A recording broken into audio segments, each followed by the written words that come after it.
European stock markets are on the soft side this morning, with the UK's FTSE 100 and the Euro Stoxx 50 index both trading below the flat line. That's the case for most European indices, flipping between small gains and losses.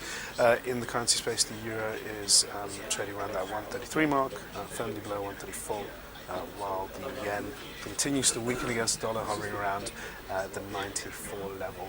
And going into the peripheral bond markets, both Spanish and Italian peripheral bond yields are currently stable, so kind of a quiet day today, and that's reflected by the fact that we have had a lack of overnight cues from Asia, and the fact that the US market is closed for President's Day. So a bit of volatility and very depressed volumes going in.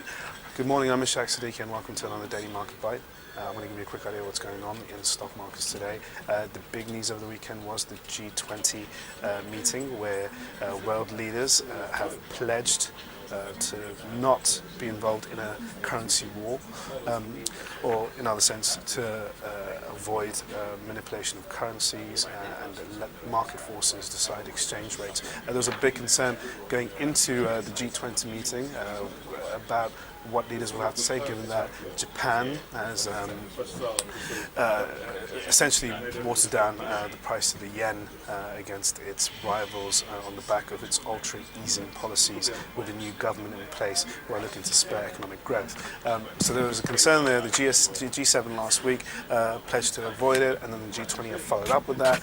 Essentially, they have kind of given it back into Japan's ultra-easing method. They haven't said anything about Japan's recent behavior and attitude towards downplaying the yen and pushing the price of the yen lower.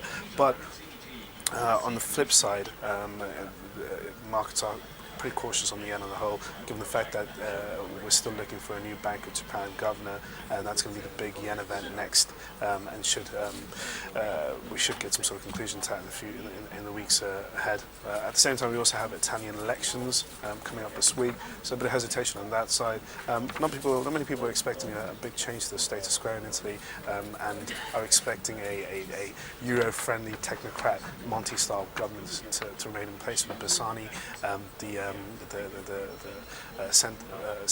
centre-right leader, still very much influencing the polls against Berlusconi, who's more on the centre-left side of things. And the real worry so far has been if Berlusconi gains any influence in the polls, he would derail Italy's recent stabilisation and Italy's attempt to get itself out of this mess that it's been in on the back of the European debt crisis. Now, going on to today's session, there's not much going on in Europe. It's very quiet.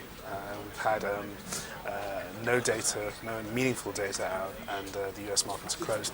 So really, traders at this point right now are holding back from building positions and waiting for more economic data this week to give them a further idea of what's going on in the global economy. This week we have a number of German data pieces, most notably the ZEW survey tomorrow, and on Friday we have the IFO survey, both very key indicators on for German health on a business and consumer perspective, so investors will be looking to that. At the same time, from the UK, we have jobs data on Wednesday, and on Thursday we have a number of purchasing managers index surveys out from the Eurozone. So that's all for your Daily Market Bite. Tune in for another one tomorrow, and I'll give you a quick update on what's going on then. Thanks.